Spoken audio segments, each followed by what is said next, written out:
Oi, gente, tudo bem? Bom dia.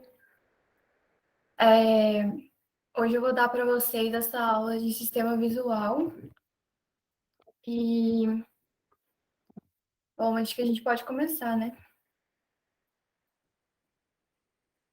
Tá. Bom, o sistema visual, ele é aquele sistema que vai ser responsável por captar os estímulos luminosos que a gente vai receber, que a gente vai ver no meio ambiente, e vai converter eles em um sinal que vai permitir que o ser humano enxergue as coisas, né? Um sinal elétrico. Aí esse estímulo luminoso, ele é feito por meio da energia eletromagnética, que são as ondas, né? E no caso, o ser humano, ele vai conseguir, por meio do órgão visual, que é o olho, enxergar essas diferenças nos comprimentos de onda, como, por exemplo, do 400 ao 700, que são as luzes do intervalo que é visível para o ser humano. Menor que os comprimentos de onda, que o 400, né? Existem essas ondas aqui, como raio-x, ultravioleta, e acima disso existem outras, como as ondas de rádio, o infravermelho. Isso vai variar bastante. E falando sobre a formação da imagem em si, a formação da imagem se dá por meio da entrada da luz no olho e por meio de lentes naturais, assim, que a gente tem no nosso olho, como a córnea e o cristalino. Essa imagem vai ser convertida, né? A luz vai entrar, vai converter em um ponto, e aí ela vai ser refletida em outro ponto, que nesse ponto que ela é refletida é a retina, que é o final do olho. Normalmente a imagem, ela é feita, a refração dela acaba gerando imagem invertida. Essa imagem só vai ser ajustada novamente no cérebro. E, por exemplo, se a gente fosse falar que o olho humano é uma câmera fotográfica, a gente pode dizer que a estrutura responsável por agir como essa lente, né, da Seria câmera. o cérebro. Oi? Se, ali, eu tava pensando no filme que você iria falar sobre o filme. O filme seria o cérebro, tecnicamente. O filme, como assim? Rapidinho. O local de você armazenar as fotos. Ah, sim, exatamente. O filme seria o cérebro. Ele vai ver, vai receber, lá vai estar a memória, né, daquela visão. Aí, o que mais? Além disso, a gente pode falar também um pouco da anatomia desse olho. Existem assim, muitas estruturas envolvidas, por exemplo, a que eu comentei, que é a córnea, né, que vai ser a lente refrativa, é essa aqui da frente, que ela é transparente. A córnea, à medida que ela vai se estendendo para os lados, ela vai formando a esclera, ou seja, ela vai ficando branca, que a esclera é o branco do olho, né? Que aí ela vai cobrir essa outra parte do olho que não tem a passagem da luz. Aí a luz normalmente incide por esse orifício, né? Pela pupila, que a pupila é a pontinha preta, só diferenciando da íris, né, que é a parte colorida do olho. Aí ela vai passar por essa outra lente, que é o cristalino, e vai incidir aqui nessa parte que é mais, é como se fosse um forro, né, para o olho internamente. Essa parte aqui que é chamada de retina. Quando a imagem, né, a luz vai chegar aqui na retina, o estímulo que a gente está vendo, o estímulo visual, vai chegar e vai seguir por esse nervo óptico. Se a gente pegar uma imagem da retina, olhando assim de frente, a gente vê essa imagem aqui. E a gente consegue ver essa imagem por meio do fundoscópio, que é o aparelho próprio para isso. Existem aqui nesse fundo da retina, né, que são algumas estruturas importantes. Por exemplo, a papila óptica, que é o ponto onde vai sair o nervo óptico que vai seguir ali em direção ao cérebro. Existe também a mácula lútea, que tem essa especialização que vai melhorar a qualidade da visão. Existe a fóvea, que esse aqui é o ponto que vai dividir a retina em retina nasal e retina temporal. É só pensar, gente, como se fosse mais ou menos assim. Suponhamos que tem aqui o seu olho, né? A retina nasal é a parte que vai ficar assim mais próxima ao nariz, né, da retina, e que vai enxergar aqui de lado. Enquanto a retina temporal vai ser a parte que vai ficar aqui e vai enxergar para o outro lado. Mais para frente vai ter uma imagem que dá para ver isso de uma maneira melhor. E falando mais da retina, a retina ela vai revestir o olho e ela vai revestir por meio de várias células. Em relação ao sistema assim, visual, existem 3 células que são importantes, que são as células fotorreceptoras, que recebem a luz, as células bipolares e as células ganglionares. As células bipolares, tanto as células bipolares quanto as células fotorreceptoras, elas vão liberar neurotransmissores, enquanto as células ganglionares vão liberar o sinal elétrico. Aí, para ficar assim mais claro de se entender, quando a luz incide no olho, ela vai incidir por meio daqui, vai chegar aqui nessa parte da retina. Nessa parte da retina, vai ter essas primeiras células, que são as células fotorreceptoras, vai continuar aqui nessas células bipolares, e por fim vai terminar nas ganglionares, que vão dar origem a esse nervo óptico que vai seguir. Opa! Essas células, elas têm algumas diferenças. Por isso, assim, que eu digo que as células ganglionares vão ser responsáveis por transmitir o sinal e as outras por neurotransmissores, porque o fotorreceptor vai excitar a célula bipolar, a bipolar vai excitar a ganglionar, e a ganglionar vai continuar a transmitir esse impulso. E essas células estão localizadas em 3 camadas da retina, né?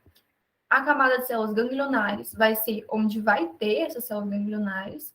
A camada nuclear interna vai ser onde vai ter as células bipolares, os corpos, né, dessas células bipolares. E a camada nuclear externa vai ser a que vai ter os fotorreceptores. Uma outra imagem, assim, para vocês entenderem, é que a retina tem várias camadas, várias. Mas, no caso, eu só citei as que estão os corpos celulares dessas células principais, né? Isso aí é uma outra imagem também para ficar mais fácil. Aqui também dá para ver a diferença, né, entre os fotorreceptores, que são os cones dos bastonetes, porque os bastonetes têm esse formato mais alongado, né, de literalmente um bastão, e os cones, eles são mais triangulares. E falando mais da diferença entre essas células, a gente pode citar algumas diferenças básicas, que são: os cones, eles têm menos fotopigmentos presentes aqui, assim, nessa parte, nesse segmento externo, que é onde a luz vai incidir para gerar o processo, né? Aí aqui, os bastonetes vão estar em maior quantidade, tanto de fotopigmentos quanto quantidade de células, porque nós humanos temos muito mais bastonetes no nosso olho do que cones, proporcionalmente.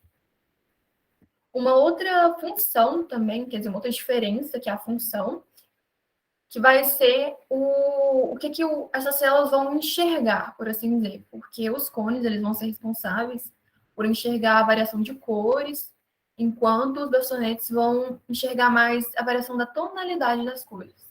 E além de estarem também associados com a visão no escuro, por exemplo. Uma outra diferença, quero dizer, é a localização, que no caso a gente vai perceber que mais na parte assim do meio da retina, a gente vai ter cones predominando, porque como os cones estão associados à visão assim mais na luz, é no meio do olho que assim que acaba incidindo a luz direta, por exemplo, quando está de dia.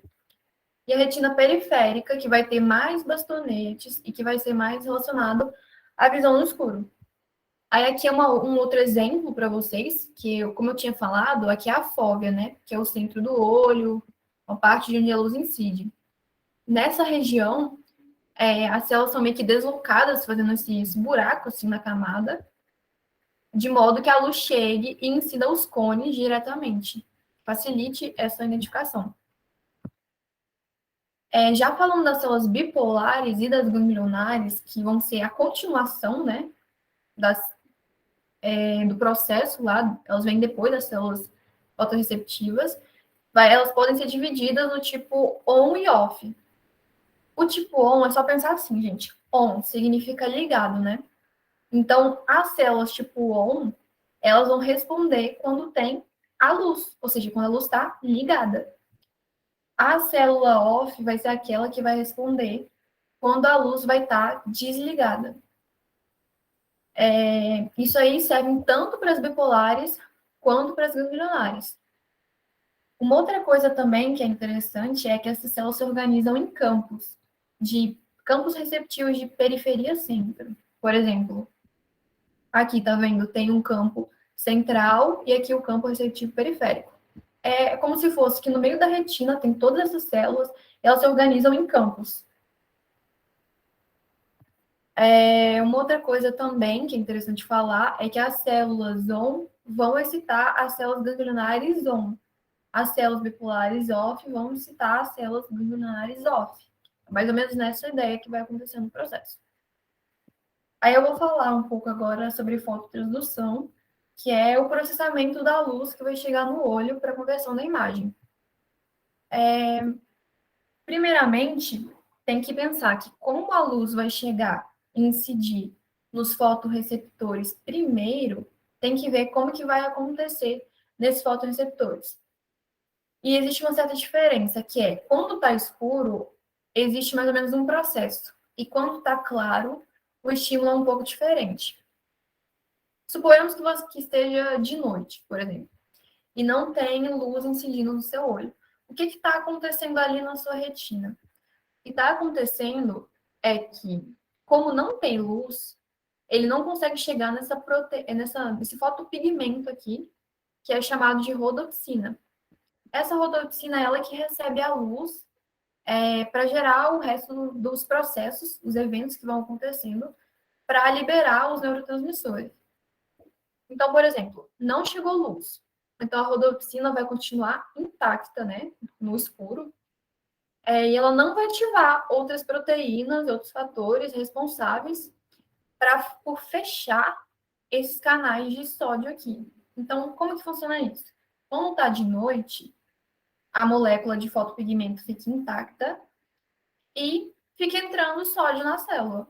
Esse sódio faz a célula fotorreceptora liberar um neurotransmissor que se chama glutamato.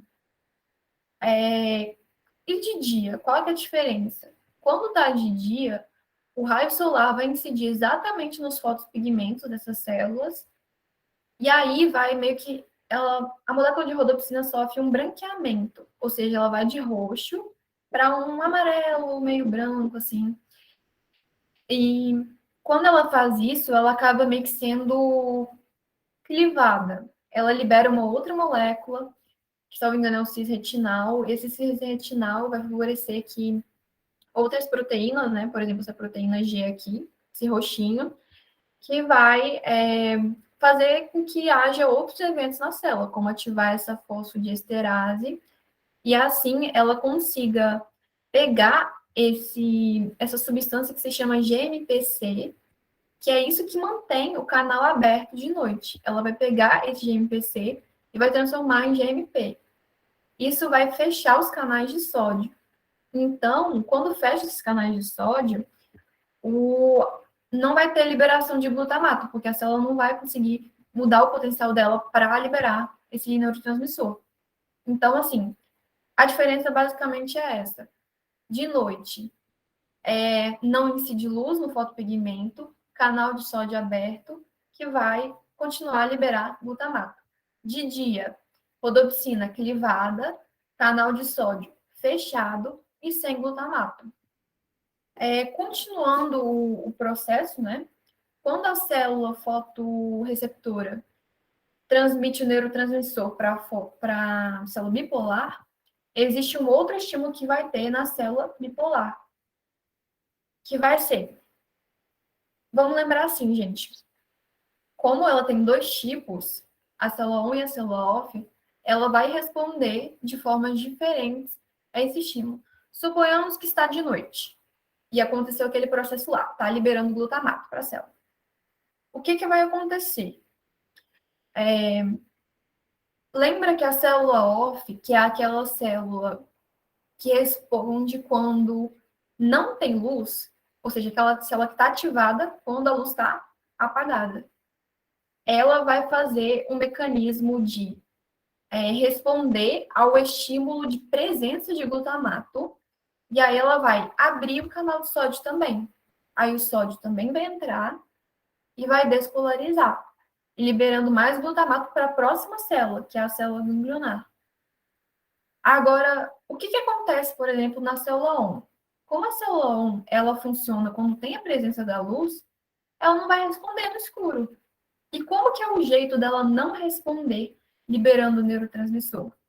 Ela abre canal de potássio.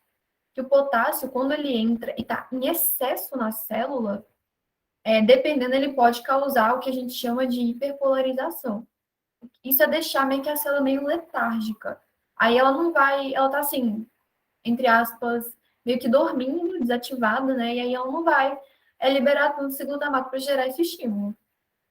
Agora, suponhamos que esteja de dia e que está acontecendo lá é a entrada da luz do sol e a célula não está liberando aquele glutamato, a célula fotorreceptora. O que vai acontecer nas células bipolares? Como a célula 1 responde na presença de luz, ela vai entender que essa ausência do glutamato, né, em menor quantidade, vai meio que ativar essa célula também. E aí, o que vai acontecer? Quando a célula 1 está ativada, ela vai fechar o canal de potássio. Porque aí não tem como o potássio ficar entrando na célula para deixar ela dormindo. Ou seja, como o canal está fechado, ela vai conseguir despolarizar e liberar o estímulo para as células ganglionares.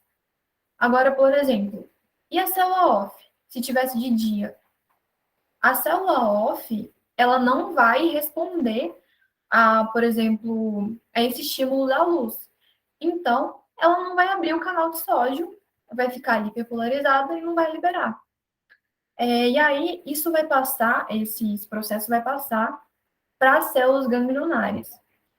Assim, gente, como acaba sendo muito difícil a gente entender o que vai acontecer com a célula on, com a célula off, se está escuro ou claro, eu anotei aqui de uma maneira que talvez vai ficar mais fácil de resumir isso. Como assim?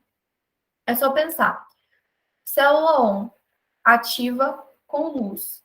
Se ativar com luz, qual é a maneira dela de liberar neurotransmissor?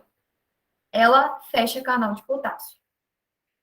Célula off, ela ativa com o escuro. Então, como que é a maneira dela de liberar neurotransmissor? É abrir canal de sódio. É isso. Basicamente, essas células diferem no mecanismo que elas fazem para despolarizar.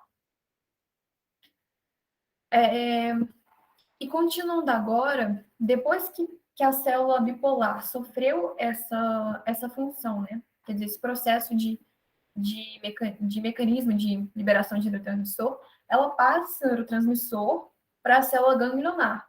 E a célula ganglionar, como eu tinha falado, elas são divididas naqueles campos, né? E esses campos, eles acabam, assim, sofrendo um estímulo também variável segundo a luz. Vamos suponhar que, assim, dentro de um campo, suponhamos que dentro dele, aqui nesse centro, esteja uma célula ON. A célula ON é que célula? É a célula que responde com luz. Então, suponhamos, está batendo a luz ali. Se a luz incide aqui no centro, ou seja, no centro está claro, a resposta da célula ganglionar vai ser excitatória, ou seja, ela vai liberar o estímulo nervoso para seguir para o cérebro.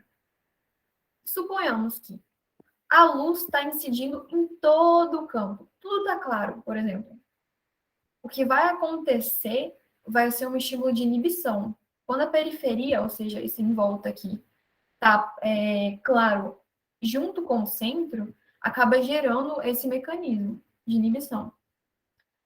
Agora, vamos supor que aqui no centro da célula 1 não está batendo luz, mas na periferia está. A célula ganglionar não vai ter resposta. Porque lembre, como não está batendo luz aqui, a célula não consegue responder.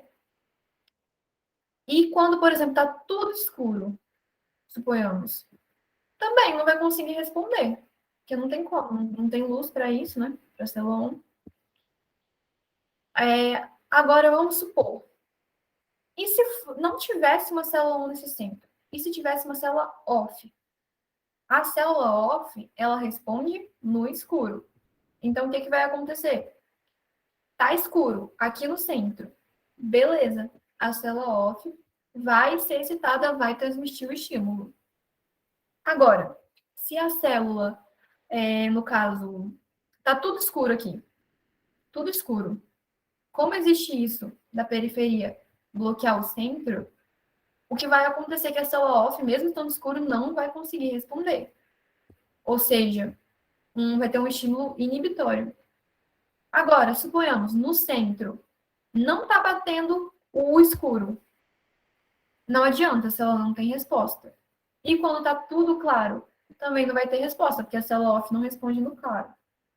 É mais ou menos essa a ideia do mecanismo de passar, assim, né, o estímulo excitatório ou inibitório. Vai depender da quantidade de luz da célula ali que estão envolvidas nesse processo naquele momento.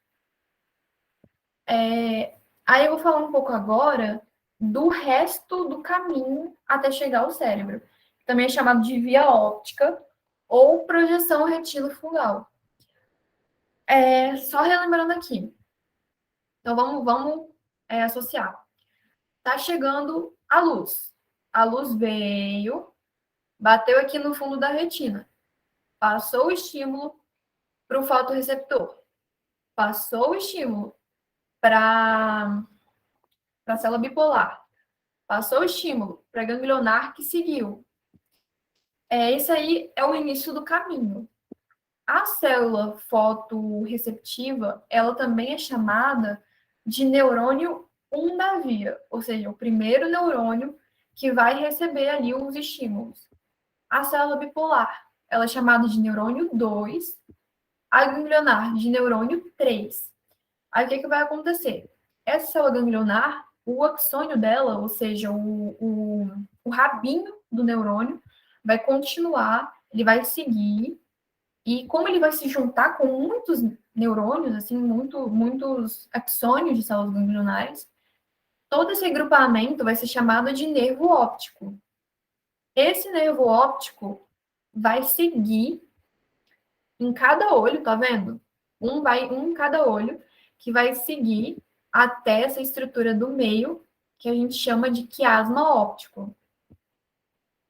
Uma coisa importante que acontece nesse quiasma é que uma parte das fibras, ou seja, algumas fibras ali do nervo óptico, elas vão passar para o lado oposto do cérebro. Como assim? Ó, vocês podem ver, aqui tá vindo uma fibra, né, do olho de cá. Quando ela chega aqui, uma parte dela vai para cá. Você pode ver o risquinho vermelho que está seguindo aqui, indo para o outro lado. Acontece a mesma coisa nesse outro olho. Uma parte dessa fibra vai para o outro lado. Quando a gente tem uma via que faz isso, a gente chama essa via que a via é contralateral, ou seja, ela troca o lado do nervo, né? Ele vai para o outro lado. Só que no caso dessa via, ela é em parte contralateral, porque você notou, tem fibra que continua indo para o mesmo lugar do cérebro e tem fibra que vai para o outro lugar. Então, ela é em parte contralateral.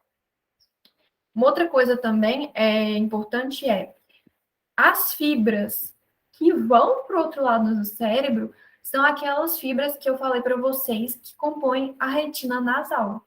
Lembra que a retina nasal era a parte aqui que fica perto, assim, mais do seu nariz, ou seja, essa aqui desse olho e essa aqui, que vão enxergar esse lado de cá e esse lado de cá. Essas fibras que vão trocar. Ou seja, por exemplo, se eu falar aqui, são as fibras da retina nasal que vão ser contralaterais, é certo, porque são elas que vão para o outro lado. Agora, se eu falar que as fibras da retina temporal, que é o do lado de cá, ó, essa e essa, vão cruzar, é errado, porque você pode ver que ela segue aqui para o mesmo lado. Aí é mais ou menos esse esquema. Depois de estarem no quiasma óptico, elas, depois que cruzaram e tudo, elas formam uma nova estrutura, que é essa aqui, ó, esse risquinho que está acompanhando aqui, que é chamada de trato óptico. Esse trato óptico, ele vai seguir até o tálamo. Tálamo é essa estrutura aqui, ó, que fica dentro do cérebro, bem no meio dele. E a área que essas fibras vão chegar no tálamo é chamada de núcleo geniculado lateral do tálamo. Quando essas fibras chegam aqui, elas fazem uma nova sinapse, ou seja, uma nova conexão com outros neurônios. Essa nova conexão dá origem ao chamado nervo 4, quer dizer, nervo não, neurônio 4 da via. Esse neurônio 4 é aquele que vai seguir aqui, ó, essa bolinha aqui, que é o núcleo geniculado, até o lobo occipital. O lobo occipital, gente, é essa parte aqui de trás, e é essa parte do cérebro que vai receber as informações da visão, entendeu? É o chamado córtex visual. Eu coloquei aqui para vocês também umas outras imagens, né? Aqui, no caso, sem o desenho lá das fibras, vocês conseguiram entender.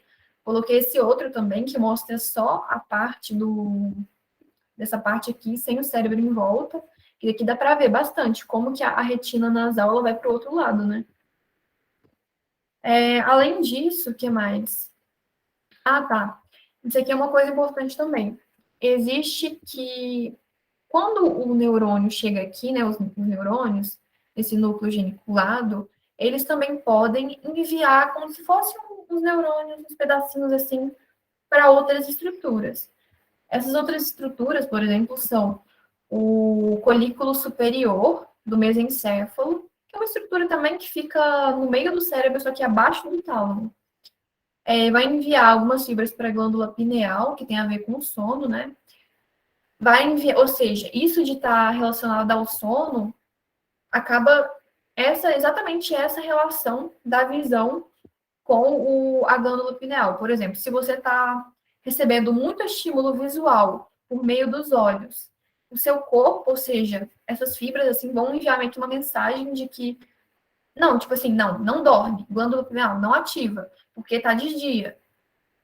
Quando chega de noite, essa falta assim, da luz vai gerar essa estimulação para a glândula pineal.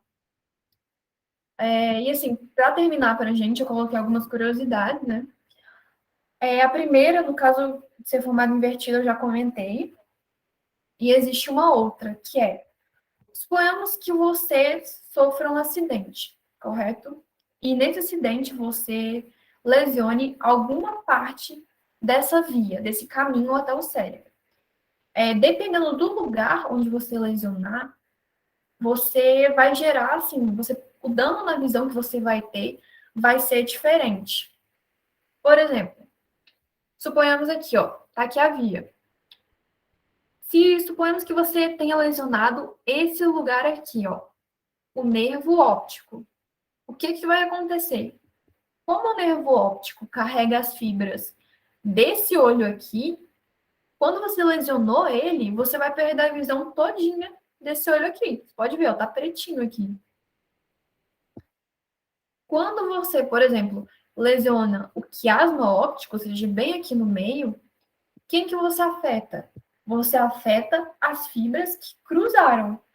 Ou seja, você vai afetar a retina nasal de ambos os olhos. Então, como a retina nasal enxerga o lado de cá, ó, o lado ou bem da esquerda, e a retina do outro olho vai enxergar ou bem da direita, você vai perder a visão, assim, dos extremos, entendeu? Você consegue ver em ambos os olhos mais para frente, assim, mas você não vai conseguir ver de lado em ambos os olhos. Agora, por exemplo, se você lesionar essa parte aqui de trás, ó, tá seguindo até o córtex. Quem você vai lesionar? Você vai lesionar a parte que vai estar associada à visão, assim, do lado mais esquerdo. Então, o que vai acontecer? Você vai perder a visão aqui dessa fibra, que vai enxergar essa parte aqui, ou seja, perto do nariz, aqui desse lado, e vai perder a visão que vai enxergar a desse outro lado, desse outro extremo. Então, por exemplo, Nesse olho, você enxerga um pouquinho aqui, e nesse olho você enxerga um pouquinho aqui, mas você vai perder a parte da esquerda de ambos os olhos. Isso é muito interessante, assim, para você saber, né? Onde que pode estar, às vezes, algum dano relacionado à sua visão. E a última curiosidade é sobre as cores, que no caso, aquelas células fotorreceptoras que a gente conhece como cones, que identificam a luz e as cores, elas vão identificar 3 tipos de, de comprimentos de onda diferentes, ou seja, tem 3 tipos de cones diferentes que identificam 3 comprimentos de onda diferentes. E essas cores que esses cones vão identificar vai ser o vermelho, o azul e o verde. Então, é assim que o olho humano vai enxergar, assim, a um primeiro momento. Agora, quando essa informação, assim, vai chegar no cérebro, como a radiação solar, assim, tem inúmeros comprimentos de ondas diferentes, para você enxergar, por exemplo, um rosa, você vai ter um estímulo, ou seja, uma mistura da ação desses 3 tipos de cones diferentes, que vão meio que fazer uma mistura neles, ou seja, por exemplo, mais vermelho, menos azul, um tiquinho de verde, para chegar na cor, na tonalidade que você está enxergando. Essa teoria, né, de visão, dessa integração dessas 3 cores, é chamada de teoria tricromática de Helmholtz. E uma outra coisa também que fala nessa teoria é que quando você tem uma luz que está. Quando você recebe os comprimentos de onda e tudo assim na mesma proporção, uma proporção equilibrada, você enxerga a luz branca, que é uma coisa assim muito legal nessa teoria, que também explica essa diferença das cores que a gente enxerga e tudo. Bom, e é isso, gente. Essas aqui foram as minhas referências, né? E foi isso a aula de hoje. Vocês têm alguma dúvida? Deixa eu ver se vocês mandaram no chat. Não, não mandaram. Se vocês tiverem alguma, vocês podem perguntar.